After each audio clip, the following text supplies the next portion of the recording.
Hi guys, welcome back. Apple just rolled out macOS Sequoia 15.6.1, a minor but important update aimed at addressing a critical security vulnerability. This update, which followed the release of macOS Sequoia 15.6, is recommended for all users. Unlike standard updates that often include new features, macOS Sequoia 15.6.1 focuses exclusively on security. It patches a flaw that could lead to memory corruption on devices that process a malicious image file.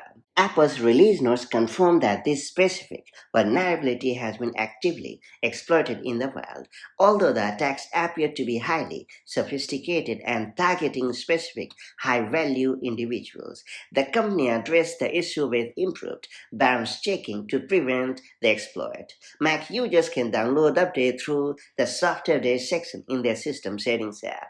For those with older Mac models, Apple has also made the same security fixes available with macOS 13.7.8 and macOS 14.7.8. This ensures that a wide range of devices receives the necessary protection.